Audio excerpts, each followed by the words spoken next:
Smash cut or star wipe. We're back to Martha's Vineyard. Swish pan and snap zoom into two planes landing on the island. Everyone's white and wearing corduroy because it's a Wes Anderson film. And the wealthy residents watch as these planes deboard 50 undocumented immigrants onto this summer resort town. Men, women, and children on this transport that was paid for by Florida taxpayers. $615,000 taken from the state funds, to be exact. Not only were the people of Martha's Vineyard not told these people were arriving, but many of the migrants would then say they had no idea where they were. According to later interviews, these Venezuelan migrants, having traveled a long way, tired, poor, huddled masses, etc. Well, they were approached outside a shelter in Texas by a woman who went simply by the name Perla, who told them that they would be sent to either Boston or Massachusetts and given work permits, English lessons, and 90 days of support. She then made them sign a liability waiver and sent them to this small New England island that had no idea they were coming. But it's actually worse than that, because as we slowly learned, these specific migrants weren't just abandoned, but purposefully given bad information designed to make them fail. This is according to Rachel Self, an attorney on the island. They were provided with a cartoonishly simple map of Martha's Vineyard and the United States and a brief brochure containing snippets from the Commonwealth of Massachusetts website and instructions to change their address with USCIS when they relocated. This is especially troubling as anyone with even the most basic understanding of the immigration proceedings knows that USCIS was not the agency with whom the migrants would have to record their addresses and has nothing to do with their cases in any way. It is clear that this was an intentional attempt to ensure that these migrants were removed in absentia when they failed to change their address with the proper agency. This was a purposeful derailment designed to prevent people from complying with federal immigration policies. This is problematic because the state should not be interfering with federal immigration policy. Boy, kinda makes you wonder how often that happens and what hoops people have to jump through to become a citizen, and why it took a bunch of rich white people finding out before this kind of bullshit made the news. On top of everything that attorney just said, we also learned that these immigrants all had mandatory appointments with ICE in just a few days' time. Not in Martha's Vineyard, mind you. Not in Boston either, but literally all over the country in states as far as Florida and Washington. I want you to remember that because it means that in order to make those appointments, they would have to leave Martha's Vineyard almost immediately.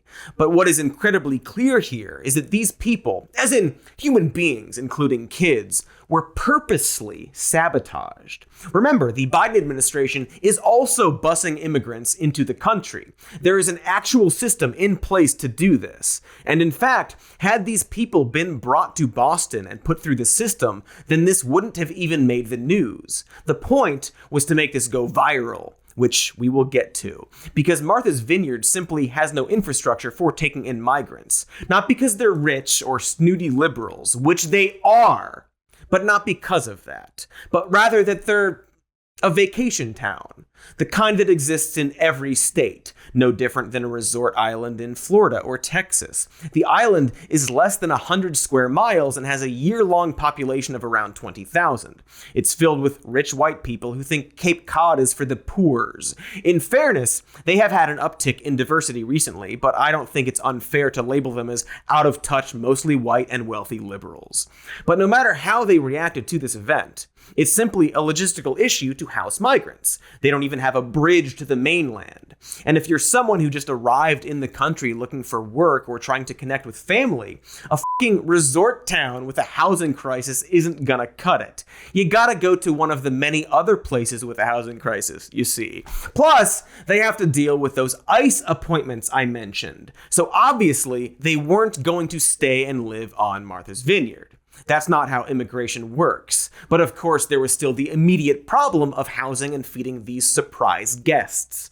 And so the wealthy and liberal residents of Martha's Vineyard absolutely jumped at the chance to prove how libby and virtuous they were. Emergency shelters have been set up on Martha's Vineyard in the wake of this incident in multiple places, including St. Andrew's Episcopal Church, which also serves as the island's homeless shelter, took them in. We had no idea how long this is going to be. I still cannot tell you when that our guests are going to be moving and where they're going to go. So it's been less than 24 hours. Everyone's doing the best they can to get this coordinated. I actually just mean that they were taken in by the church and shelters because it's, a town with some, but not many, facilities meant for helping the needy. Like, I'm sure some of these people were liberal elites virtue signaling or whatever you want to call it, but the fact remains that they actually helped these people, even if they were doing it disingenuously. Not to mention that there were a lot of high schoolers who got involved and served as translators, because kids are like good people or whatever. They also have a lot of cool drugs, so check out those drugs. So when you actually look at the story up close, it just seems like a small town helping out as best they can, as you would hope any town or community would react. It also just happens to be a small town filled with wealthy people who are or know high-end lawyers, so maybe not actually the best place to pull this stunt.